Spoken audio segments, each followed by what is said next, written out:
इस तारीख पर गौर कीजिए दोस्तों, 2 नवंबर को दिल्ली के मुख्यमंत्री अरविंद केजरीवाल को प्रवर्तन निदेशालय यानी एनफोर्समेंट डायरेक्टरेट के सामने पेश होना है।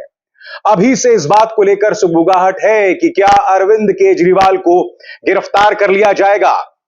दूसरी बड़ी सुगबुगाहट, क्या भारतीय जनता पार्टी सरकार और उसकी एजेंसीज आम आदमी पार्टी को खत्म कर देना चाहती है। मगर सबसे बड़ी बात जिसकी चर्चा हम आज अपने शो में करेंगे दोस्तों, क्या सुप्रीम कोर्ट के जजों ने chief justice of India DY Chandrachud ने क्या कहा था उसी की अनदेखी कर दी जब उन्होंने मनीष सिसोदिया को बेल नहीं दी। दोस्तों, जैसा कि आप जानते हैं कि मनीष सिसोदिया के बेल का मामला आया था शराब घोटाले में और सुप्रीम कोर्ट ने उसे सिरे से खारिज कर दिया। दिलचस्प बात यह थी कि इससे पहले जब बहस चल रही थी तब सुप्रीम कोर्ट के जज ये कह रहे थे कि इस वक्त ऐसा कोई सबूत नहीं है और जो दलील एजेंसीज पेश कर रही हैं वो 2 मिनट नहीं टिकने वाली। इन तमाम बातों के बावजूद मनीष सिसोदिया को बेल नहीं मिलती। मगर आज जो मुद्दा मैं आपके सामने रख रहा हूं कि क्या सुप्रीम कोर्ट के जजों ने chief justice of India DY Chandrachud के आदेश की अनदेखी कर दी। अब आप कहेंगे कि मैं उनके किस फरमान की बात कर रहा हूं, तो याद कीजिए, आज से कुछ महीने पहले की बात है दोस्तों, अप्रैल की बात है। आपके स्क्रीन पर आप देख सकते हैं अभिषेक मनु सिंघवी विपक्ष का प्रतिनिधि बनकर सुप्रीम कोर्ट में गए थे और उन्होंने कहा था कि जिस तरह से मोदी सरकार एजेंसीज के सहारे विपक्ष पर निशाना साध रही है, सुप्रीम कोर्ट इसका संज्ञान ले और कोई एक्शन ले। मगर उस वक्त chief justice of India DY Chandrachud ने इस अपील को खारिज कर दिया था और अपील को खारिज करते हुए यह कहा था कि हम केस दर केस उसके मेरिट्स पर लेंगे, यानी कि अगर आप हमारे पास एक खास केस लेकर आएंगे तो हम उस पर फैसला करके अपनी राय देंगे। तो आपके सामने केस था मनीष सिसोदिया का। अदालत जिरह के दौरान कई बातें कह रही थी, सुप्रीम कोर्ट बहस के दौरान कई चीजें कह रही थी, मगर जब फैसला आया तो बहस के दौरान जो बातें सुप्रीम कोर्ट ने कही उसे उन्होंने पूरी तरह से पलट दिया। आपके सामने मनीष सिसोदिया का इकलौता मामला इंडिविजुअल केस आया था, मगर मनीष सिसोदिया को राहत नहीं मिली। दोस्तों, मैं आपको बतलाना चाहूंगा कि कल जब मनीष सिसोदिया की बेल को खारिज कर दिया गया तब अदालत में 2 बहुत दिलचस्प पहलू सामने उभर कर आए और मैं चाहूंगा आप उस पर गौर करें। सबसे पहले आपके स्क्रीन पर अंग्रेजी में है, मैं फिर उसका हिंदी में अनुवाद करूंगा।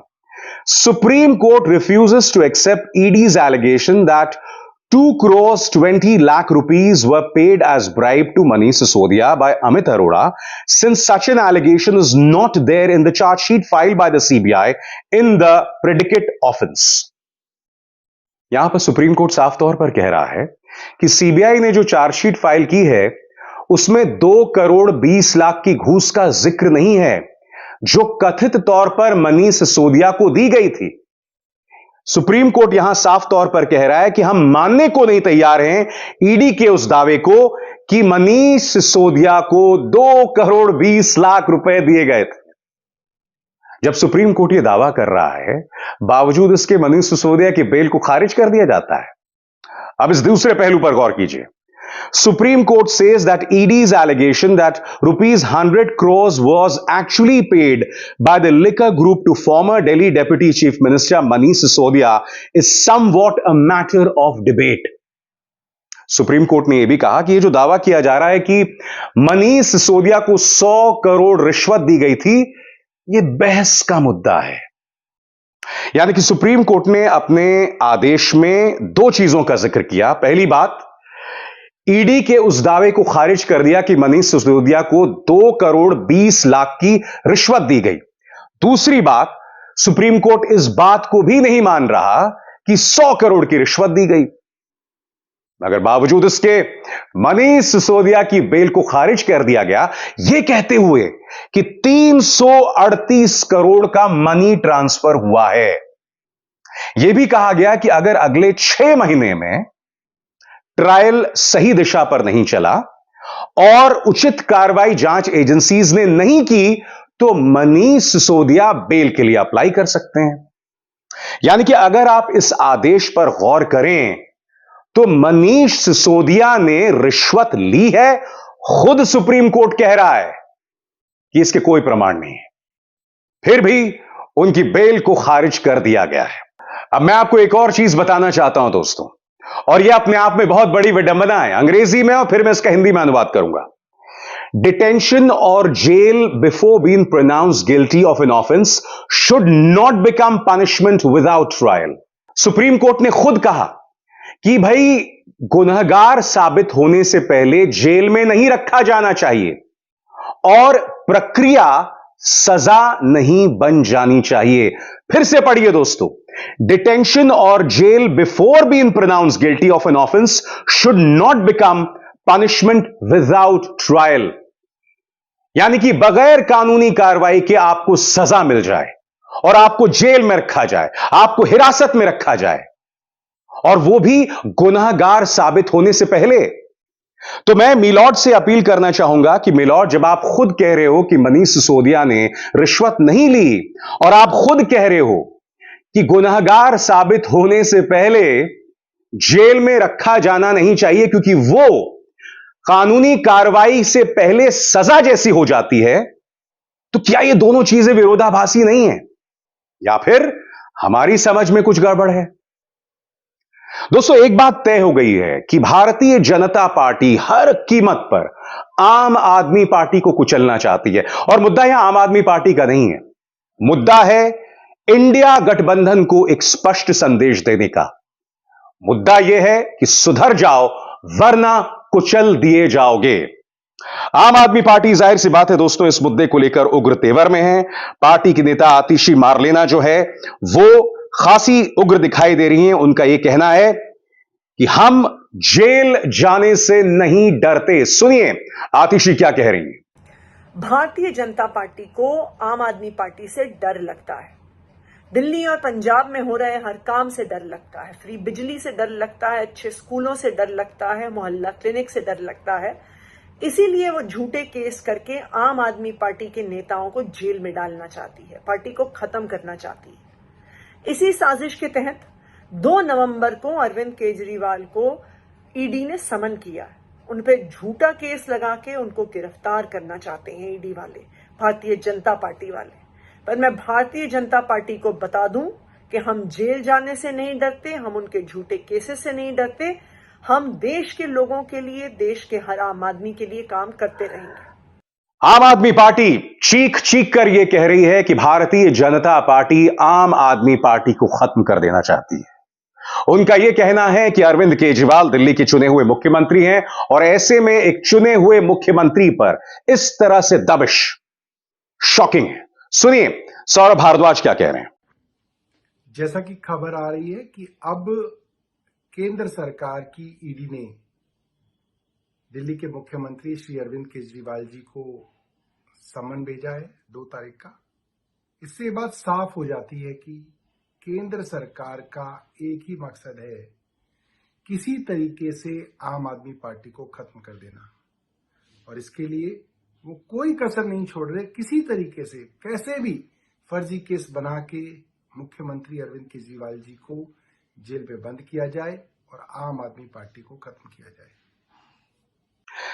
मैं आपको याद दिलाना चाहूंगा दोस्तों, कुछ दिनों पहले सुप्रीम कोर्ट ने एक फैसला सुनाया था, और उस फैसले में सुप्रीम कोर्ट ने क्या कहा था कि दिल्ली के जो तमाम ब्यूरोक्रेट्स हैं, नौकरशाह हैं, वो चुनी हुई सरकार यानी अरविंद केजरीवाल को रिपोर्ट करेंगे। यह सुप्रीम कोर्ट का फैसला था, याद है आपको।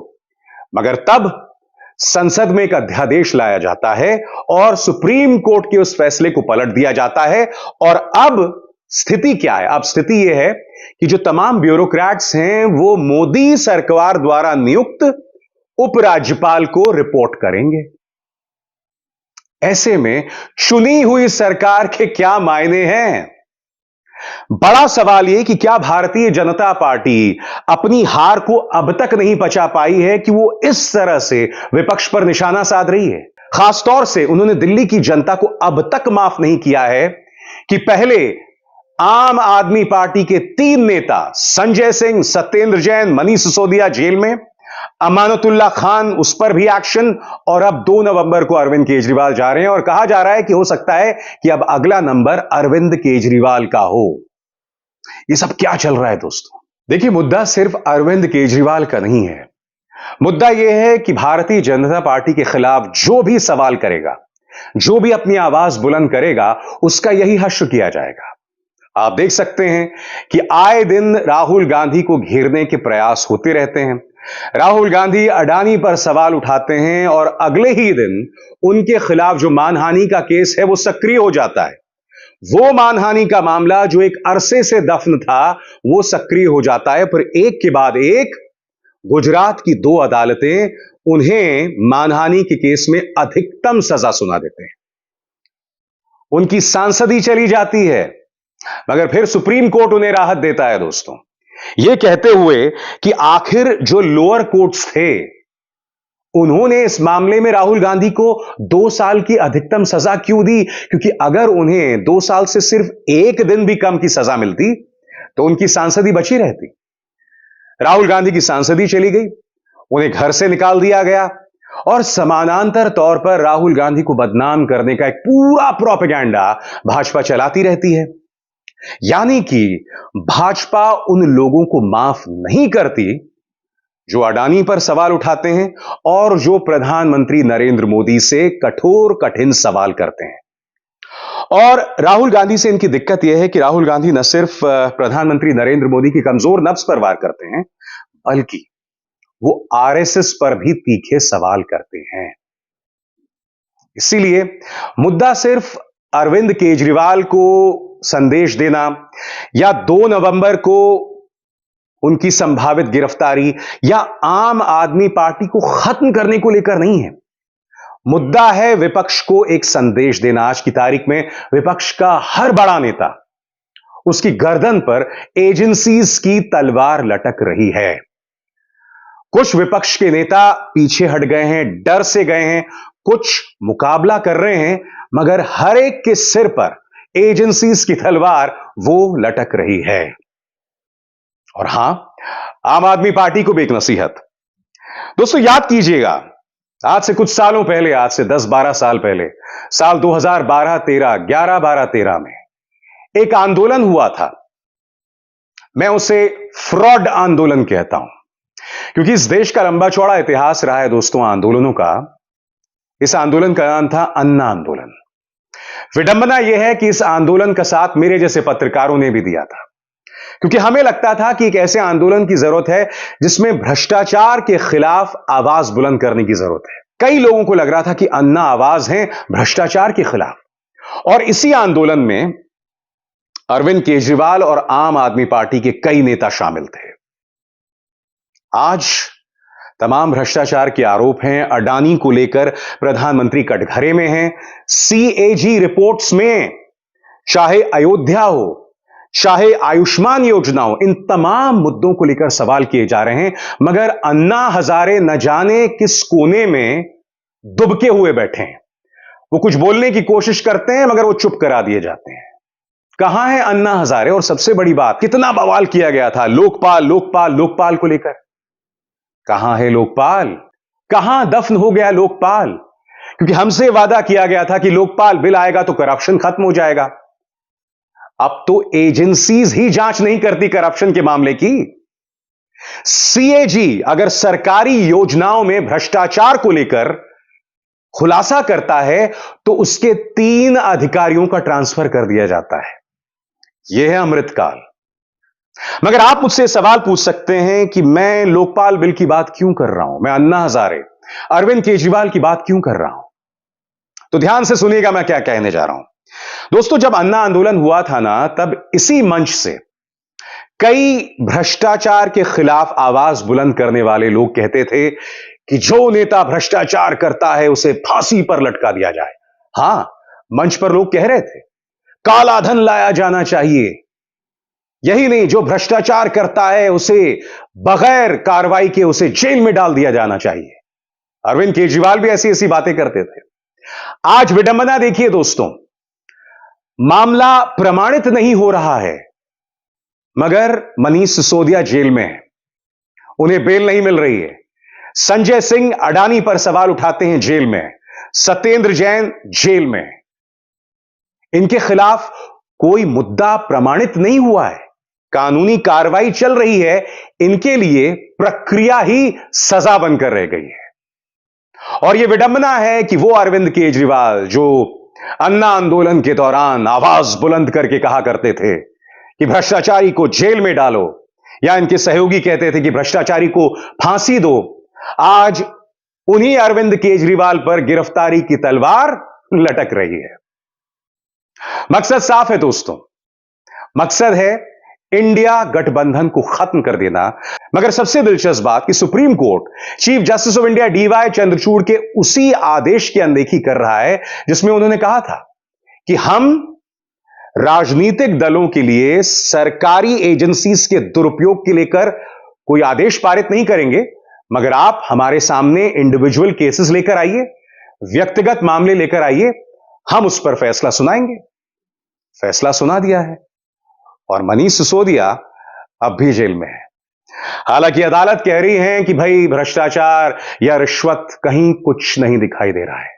अदालत यह भी कह रही है कि जिस तरह के प्रमाण एजेंसीज के पास हैं वो 2 मिनट अदालत में नहीं टिकेंगे।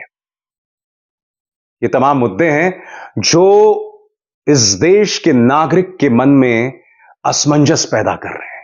आखिर क्यों? इस सवाल का जवाब या तो मिलॉर्ड जाने या आप देश की जनता। अब इजहार शर्मा को दीजिए इजाजत। नमस्कार। स्वतंत्र और आजाद पत्रकारिता का समर्थन कीजिए, सच में मेरा साथी बनिए। बहुत आसान है दोस्तों, इस ज्वाइन बटन को दबाइए और आपके सामने आएंगे ये 3 विकल्प, इनमें से एक चुनिए और सच के इस सफर में मेरा साथी बनिए।